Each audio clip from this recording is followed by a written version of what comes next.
Ghost of YOTEI is here, and the accessibility is just like fine. It's fine. Hello, I'm Molly, and I make videos analyzing gaming and the gaming industry through a lens of accessibility and inclusion. I was very kindly gifted a code of Ghost of YOTEI by PlayStation UK, so thank you so much to them. I've been really hyped for this game. I'm really excited to have a female protagonist, and also the combat is just really fun. And this is not a game review. I am enjoying the game. However, the accessibility is like, it's fine. As I said, it's okay. So let's dive into the accessibility. When we open the game, we immediately get a brightness meter, as most games open to nowadays. And once you've set that, you then move on to a difficulty meter where you can choose from casual, easy, medium hard, lethal, and custom. I love so much when you can customize difficulty in games. Although it's never considered an accessibility option, like it's never under the accessibility menu, it does count as accessibility. And it often is so helpful for disabled gamers. For example, being able to adjust the difficulty for timing windows means that gamers with lower reaction times don't really have to worry about that in combat. On startup, there are a few options for captions. There's standard, which is just subtitles during non-English speaking dialogue. Then there's subtitles, which is English captions across all dialogue. Samurai Cinema, which is all Japanese dialogue with English subtitles. Then there's Samurai Cinema, which is the entire game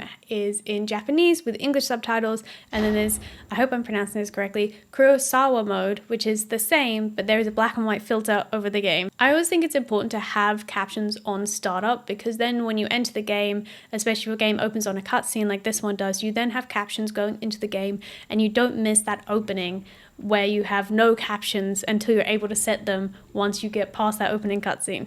And it's becoming more and more common in games to have caption options on startup. And it just means that no one misses out on any dialogue within the first scene, which we saw a lot in older games. I remember playing games growing up and I have audio processing issues, and I just would sit there and I'd be like, I don't know what anyone's saying.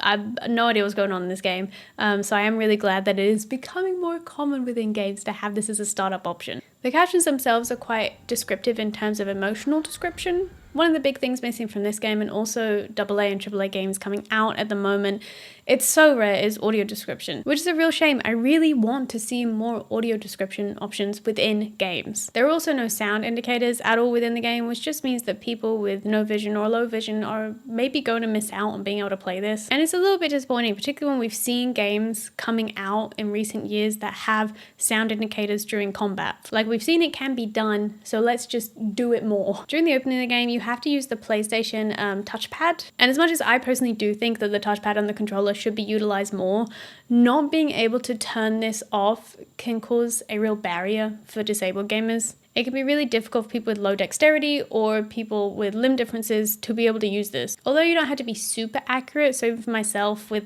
iffy dexterity, it was okay, but it's a lot of work. Like, it's a lot of use of the touchpad at one time. I did try it out with various body parts, and it seemed to struggle a lot picking up the back of my hand when I attempted it with that. My hands just got tired doing this. I don't have great stamina in any of my muscles because of my disability, and it would just be great if I could have changed this to like using the analog stick instead as an option. It's a really cool addition to the game, but I really wish there was an option to change to a different control or skip it if you need to, and there just isn't. It is until we get through this first cutscene that we can properly dig into the options and the accessibility options within the game. Within the options menu, there is a control section which gives you 4 different controller layouts. However, there are no customizable controls. I'm currently moving, so unfortunately I couldn't try out my PlayStation Access controller with this game. I'll try and find anyone that has reviewed the game using the Access controller, because I'm intrigued to see how this control menu interacts with that. There are options to invert the camera and also change the speed at which the camera moves and wobbles, which is great for people who get motion sickness when playing games. There are also options to change your controller orientation,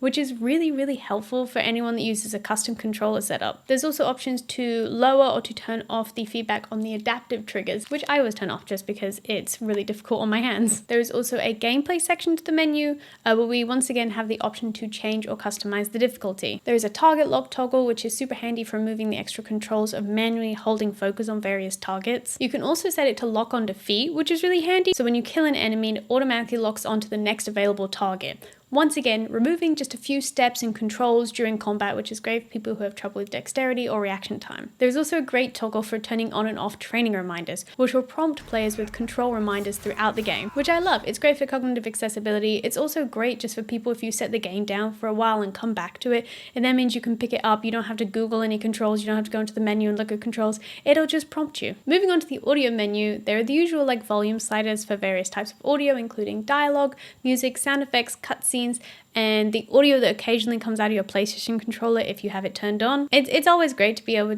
to make it easier to differentiate between various levels of audio. I love that. This is sort of it as far as accessibility for audio. So we're then moving on to the display menu. There's the brightness slider again, along with a contrast toggle, which it says it adjusts the contrast of visuals, but there's no more detail as to what this means. Does that mean like contrast between the foreground and background, or simply contrast on everything turned up? I just really dislike it in games when they have like graphic options of some kind and no preview to show you what it actually looks like. Instead, you have to like turn it on or turn it off, then exit all the menus, check your game, try and remember what the old game looked like, go back in, switch it again if you want to, and then go back out again. It's just really not user-friendly. So I just think a preview menu for things like this should always be like the default. There's a motion blur toggle, so you can turn it on and off if you get motion sickness. There are also 2 heads-up display options, but unfortunately it's just sort of like standard and then less info, and that's like the only 2 options. My go-to when looking at accessibility within heads-up displays will always be Star Wars Outlaws. They gave so many options of what information you wanted displayed during the game. Obviously, info on the HUD will always vary game to game anyway, but that game is just my gold standard for it. But big up, there are 2 content toggles, which I love.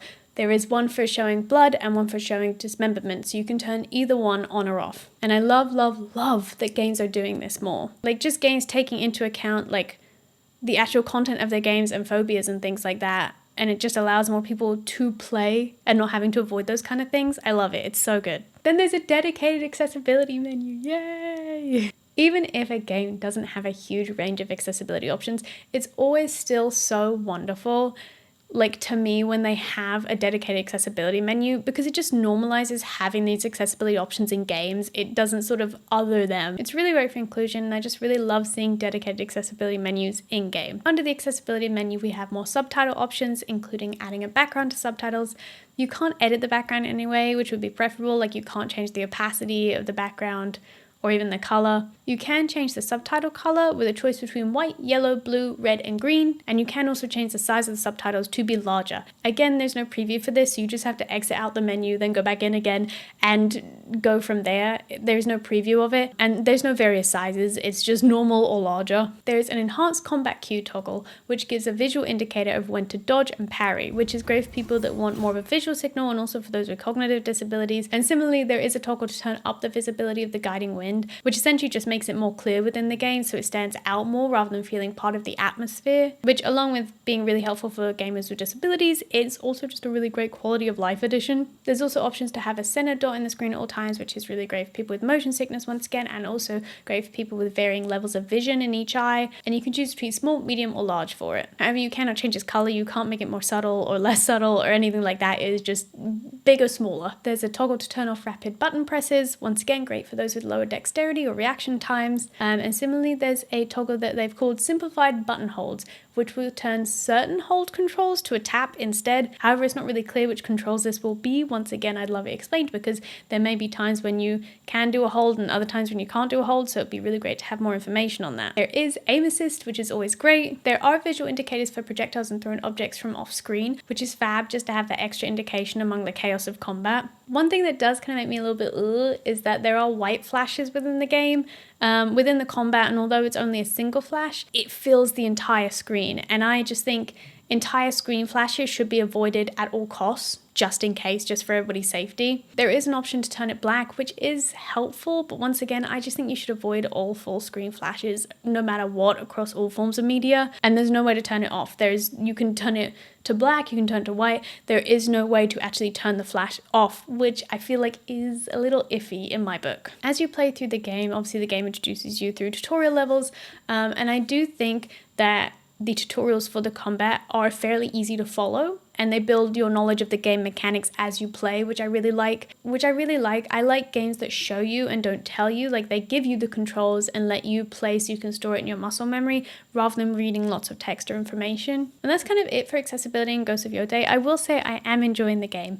It's not the most accessible game I've ever played. I do think there is so much to improve on. I don't know if they're looking at adding more accessible stuff. I don't know if they're looking to add any more accessibility options later, sort of like Star Wars Outlaws did, where they took feedback and then added stuff in. It's a really enjoyable game, but once again, just disappointing that the whole community can't participate in it. So yeah, not the most accessible, not the least accessible. It was more accessible than I thought it would be, honestly. So I was really pleased about that. It genuinely was better than I thought it would be. So that's always really good. Let me know what you think. How you feel about the accessibility? Are you picking up the game? Can you play it? All that kind of stuff. Let me know what you think. And I hope you're having a lovely day. Feel free to like and subscribe. All that stuff you meant to say at the end of a YouTube video that makes me really awkward. And I will see you next time. Goodbye.